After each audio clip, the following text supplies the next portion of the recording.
Assalamualaikum warahmatullahi wabarakatuh. Seluruh bangsa dan senair, jumpa lagi di channel Jaga Lutut itu. Semoga dalam pandang saya tak kurang satu apa rahmat barokah selama Allah curahkan untuk kita semuanya. Jenderal Dudung memenuhi panggilan undangan para pengurus pusat perjuangan Indonesia Laskar Sabilillah di Pondok Pesantren Buntet di Cirebon, tempatnya Gus Abbas. Apa yang disampaikan Jenderal Dudung pokok harus dimengerti karena beliau merupakan penasehat pusat. Mau tidak mau harus ikut cawe-cawe agar perjuangan Wali Songo Indonesia berjalan sesuai relnya untuk membangkitkan persatuan dan kesatuan, meluruskan sejarah yang ada.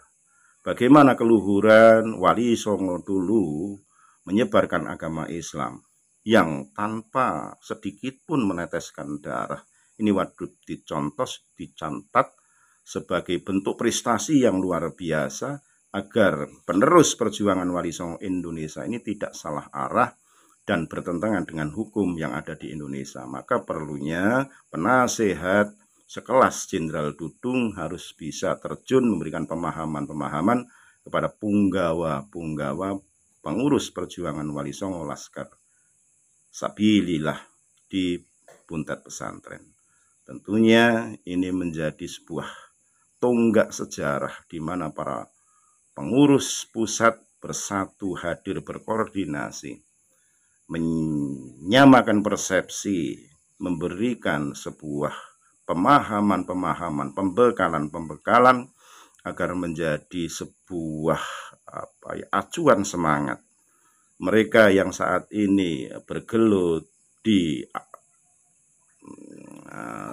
arus bawah ini harus bisa menangkap apa yang diberikan Jenderal Dudung sesuai dengan slogan dari PWI Laskar Sabilillah itu adalah yang hak itu hak, yang batil itu batil, bila mana ada yang ngeriwuki, mengganggu, yang tidak sesuai dengan apa yang menjadi marwah perjuangan Wali Songo, tentunya ngir ora minggir tabrak.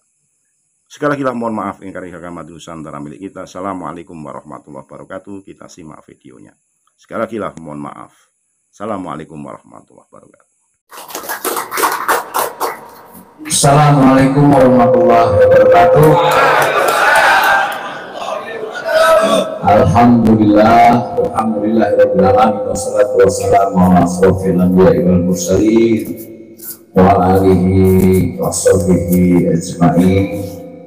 Yang saya hormati Ketua PWI Pusat Kiai Haji Abbas,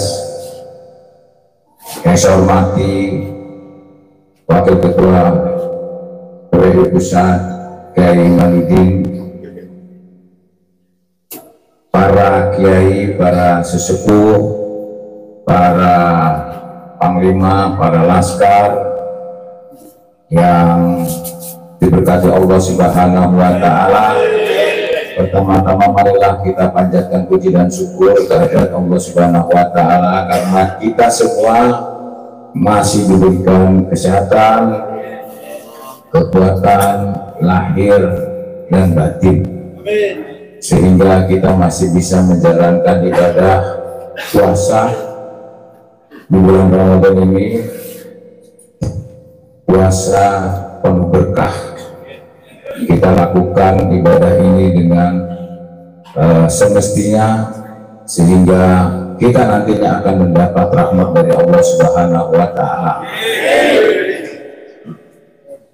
Para laskar dan anggota PWI, alhamdulillah saya bisa hadir karena memang pada hari ini saya mendapat undangan. Saya sebagai penasehat dan kebetulan saya pun mau ziarah ke bapak saya di Kesenden, di makam di situ.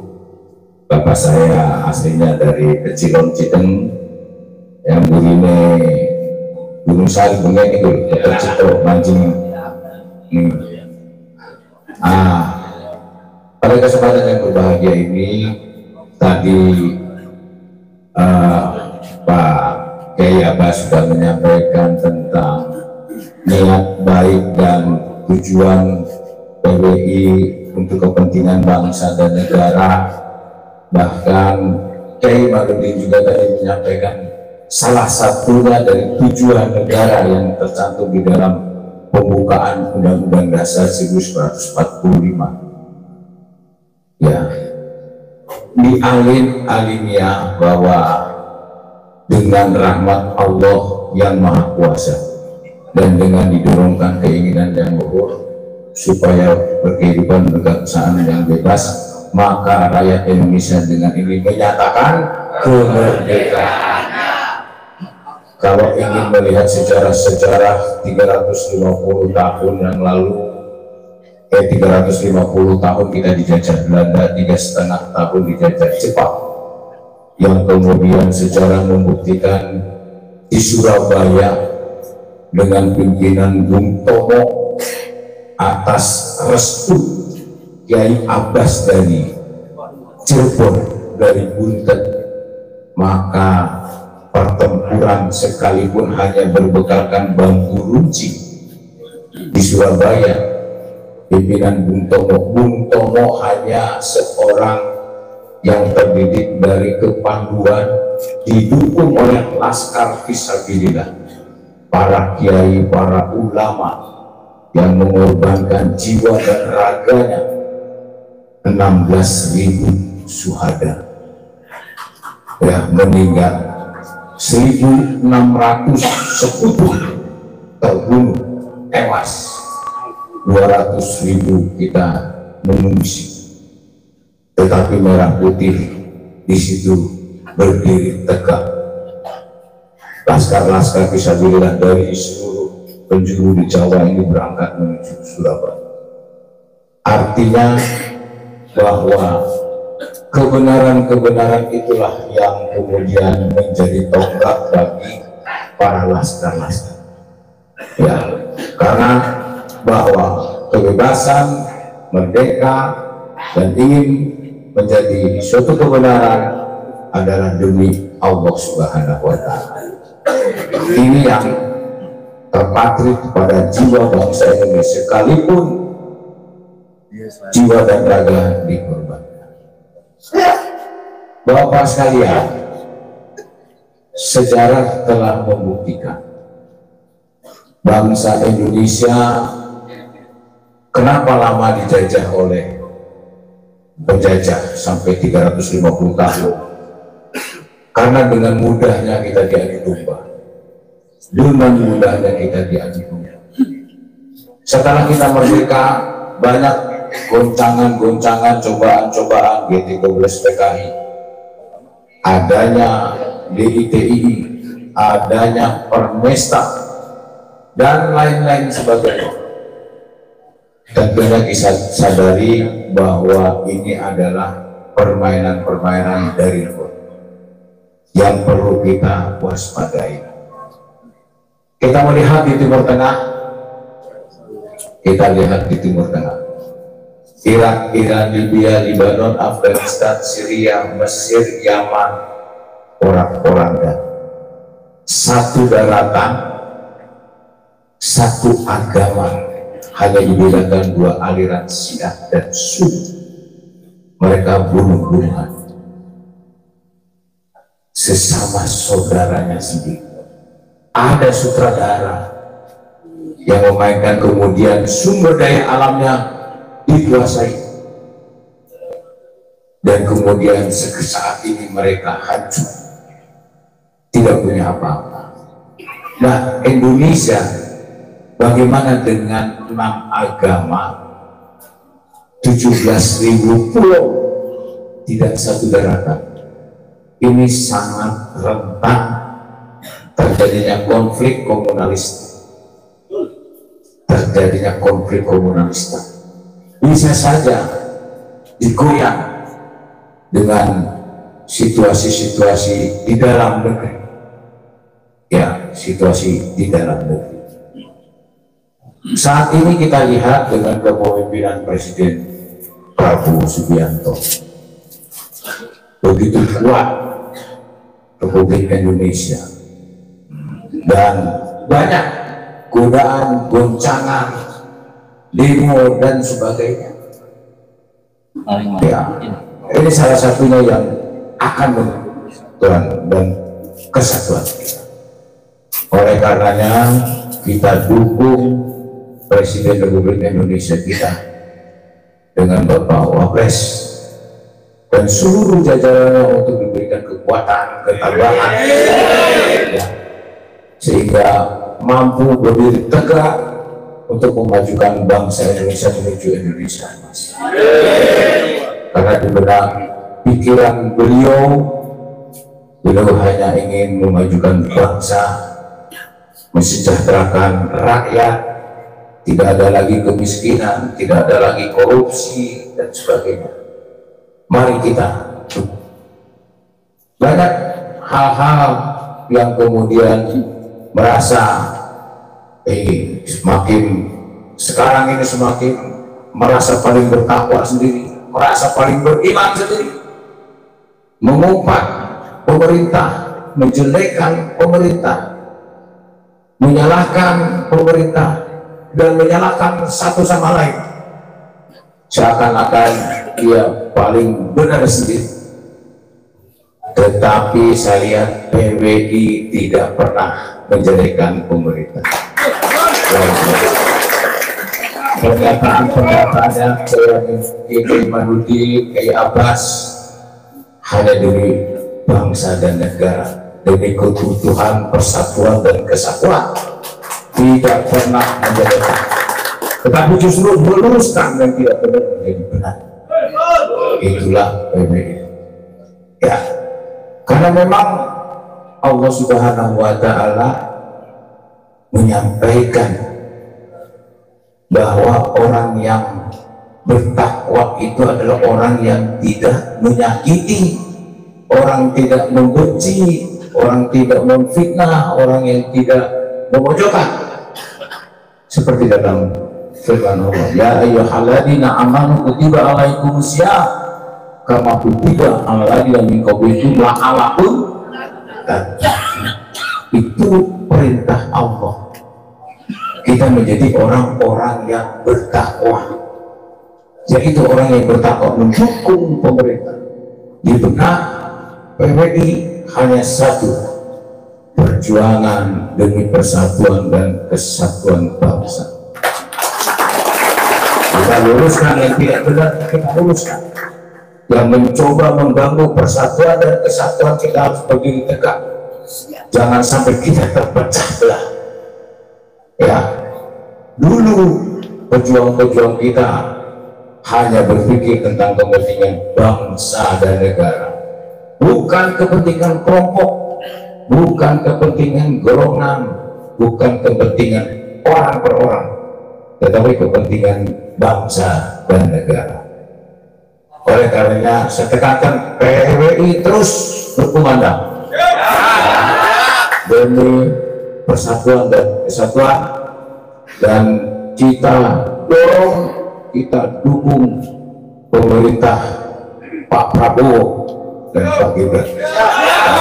Semoga selalu diberikan berkah dari Allah Subhanahu wa Ta'ala, diberikan kekuatan, dijauhkan dari tantangan, dijauhkan dari cobaan, dijauhkan dari hambatan yang ke depan. Semoga diberikan kesehatan, kesuksesan, hingga membawa bangsa Indonesia terus menjadi negara yang maju. Kalau ada informasi-informasi yang menyudutkan, memecah belah persatuan dan kesatuan, PWI harus tampil. Ya, Askar Fisabilillah harus tampil, sehingga kita semua nanti akan diberikan niat yang baik, ya, diberikan kekuatan yang baik. Inilah dulu pun para penjajah, para fisabilillah, para kiai, para ulama, tanpa dibekali apapun rela mati untuk kejayaan negara kesatuan Republik Indonesia. Jadi itu mungkin yang ingin saya sampaikan. Jadi kita berharap bahwa bangsa Indonesia akan semakin maju dengan kepemimpinan Pak Prabowo, ya, akan semakin kuat ya, untuk menjaga negara kesatuan Republik Indonesia dari ancaman, gangguan, dan tantangan yang mungkin tinggi. Nah, sehingga kita nantinya mudah-mudahan selalu diberkati oleh Allah Subhanahu wa Ta'ala. Bila ingin sampaikan terima kasih. Wabillahi taufiq wal hidayah. Wassalamualaikum warahmatullahi wabarakatuh. Luar biasa pemaparan pembekalan yang telah disampaikan oleh Jemaah Allah. Selanjutnya kami akan berikan beberapa kesempatan pertanyaan untuk Pak Jenderal. Kita akan bagi beberapa termin pertama. Silakan Gus Mukson. Gus Mukson dari Banyumas.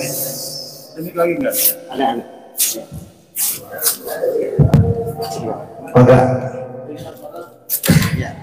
Kalau bisa ditulis sih biar ini enggak terkait. Assalamualaikum warahmatullahi wabarakatuh.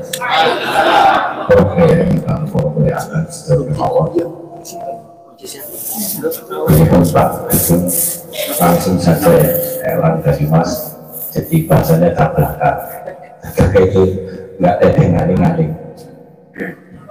Saya sepakat dengan apa yang dilakukan oleh Pak Jenderal, cuma banyak banget tadi temanya berkaitan dengan takwa itu amal ma'ruf nahi mungkar. Jadi melawan Pak Alawi itu bukan menciptakan kerusuhan, karena nggak cukup puasa kita juga harus berantem. Ngapain negara bikin tentara kalau nggak berantem kan? Itu ya takwa gitu kan, alim kali Allah sudah bernawai. Yang kedua tentang pembelaan terhadap negara. Mohon maaf, semua negara Inggris, I'm British, I'm Amerika, Indonesia kehilangan. Saya orang Indonesia itu kehilangan bukan secara kultur saja. Secara kultur kita sudah dijajah oleh Pak Alawi, bahkan konstitusi kita sudah diamandemen, bahkan kata pribumi dilarang oleh Presiden B.J. Habibie. Ini harus menjadi perlindungan kita. Saya mengusulkan kembali ke UUD 45 tahun 45 oleh Presiden, pasal-pasal yang terkait dengan pemilihan itu direvisi. Monggo, karena ini aspirasi masyarakat dilihat. Yang kedua, kita hari ini harus berterima kasih kepada Haji Subhan SHMH yang melakukan judicial review terhadap status kewarganegaraan, yang ternyata Pak Alawi adalah WNA. Maka tugas Bapak sebagai bagian daripada penguasa mencabut seluruh hak-hak dia. Nggak bisa. Dari mulai Daha, Sriwijaya, Majapahit, pribumi Indonesia ya, perang pribuminya, deklarasi kemerdekaan pribumi. Nah kok terus UUD 45-nya kalimat alamat dan negara asli Indonesia dibuang untuk jadi pejabat. Makanya kemarin kita melihat Anies bisa calon presiden. Ini sudah mengkhianati. Kalau dalam sejarah kita dulu toprak besok ekonomi jaring zaman gua anak kutu bukan gawe buntet. Nah kok sekarang pasal itu sudah hilang. Jadi presiden kembali ke UUD 45 tahun 45. Pasal-pasal tentang pemilihan itu di tangan Benua. Masa UUD sampai berjilid-jilid, wah saya melihatnya aja udah bosan. Kalau dulu kita hafal semua, sekarang sudah nggak ada orang ngerti yang udah sampai.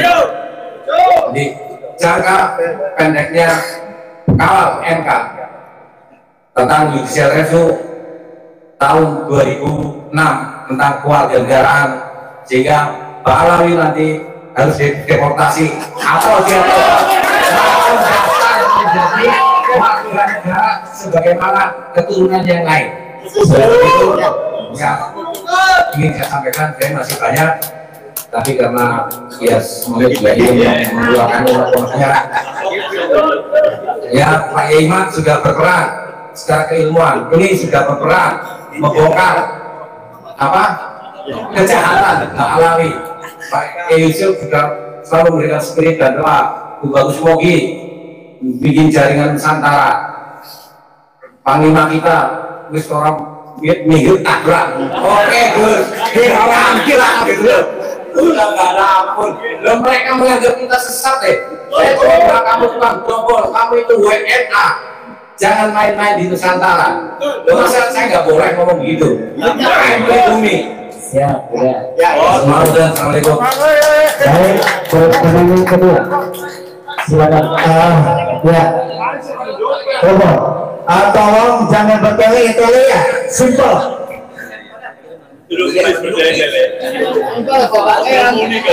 Assalamualaikum warahmatullahi wabarakatuh. Saya hormati Pak Jenderal. Langsung saja saya bertanya. Ini dalam Nama dulu nama Taufik. Tapi nggak ada singkatnya ya. Taufik. Pak Jenderal, dalam menghadapi hiruk pikuk tentang Kota Sabang, tentang sejarah kita dibelokkan. Oke lah, kalau PWI yang hakiki, aku yakin, yakin saya bahwa Mbak Lami itu bukan durian Nabi, bukan yang bagi PWI. Cuma yang pertanyaan dari PWI, bagaimana sikap pemerintah selama ini? Yang orang katanya kita sebagai warga sipil, sebagai pribumi Nusantara, umuran leluhur kita dibelokkan sama mereka. Kenapa yang ngotot kita? Kenapa kok orang-orang yang digaji oleh negara, orang yang jadi penjaga keamanan negara, kenapa masih jadi jomos-jomos yang lagi? Nah, saya mau bertanya ini, bagaimana langkah tegasnya seorang pemerintah, Bapak Presiden atau dari sekarang seorang jenderal sebagai Wapres itu untuk menyikapi makam-makam kita yang selama ini dibelokkan, diklaim sama mereka. Begitu Pak Jenderal, apakah kita gusur aja bangunannya? Yang jelas-jelas ini kan di dalamnya itu ada makam leluhur kami Pak Jenderal. Contoh itu di daerah saya sendiri, daerah Ciledug, itu jelas makam Said Hussein, saya asli orang sana. Jelas makam Raden Baharudin, saya sudah mendengarkan di YouTube. Sampai sekarang itu oknum-oknum yang jadi aparatur negara pun diam saja, bahkan masih jadi congos mereka. Kami sebagai bumi nggak ridho Pak Jenderal. Tolong kami beri ketegasan bahwa makam leluhur kami jangan sampai dibelakang lagi. Hidup dari Ganes. Oke, bermain pertama satu lagi. Kita hanya akan ada 2 termin karena Bapak Jenderal jam 9 sudah harus ada di acara lainnya. Silakan. Jadi saya mengucapkan Bapak Gubernur Promogia Jini Nampil dan Promogia atas semua para gubernur. Yang saya tanyakan langsung saja bahwa kami para PWI adalah pejuang sejati. Yang pertama, nama saya tanyakan nama saya Fakhrul Roji, Ketua PDPWI LS Kabupaten Pati. Kami para PWI adalah para pejuang sejati yang tak kira, tak takut dan tak salah.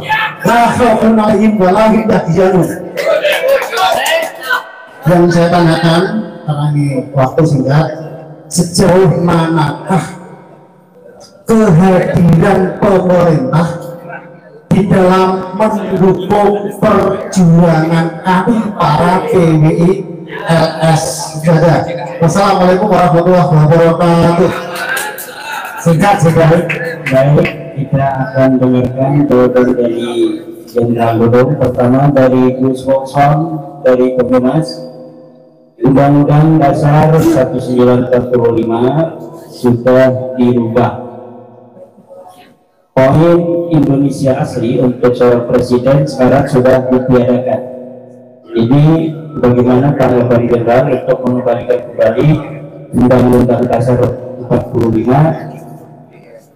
sebagaimana aslinya.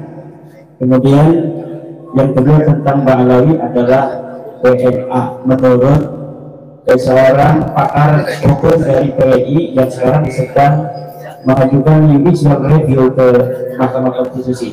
Sudah disepakati kembali dari tim hukum kita. Nah, bagaimana tanggapan Bapak Jenderal? Terima kasih. Terima kasih atas pertanyaan-pertanyaannya. Dari 3 pertanyaan itu saya bisa mengambil kesimpulan bahwa jiwa kepahlawanan itu ada.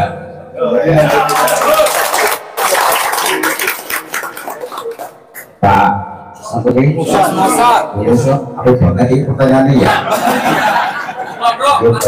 Baik. Jadi semangat kepahlawanannya itu ada, ya, semangat kepahlawanan itu ada. Kalau saya menjawab pertanyaan satu ini masalah kewenangan dari legislatif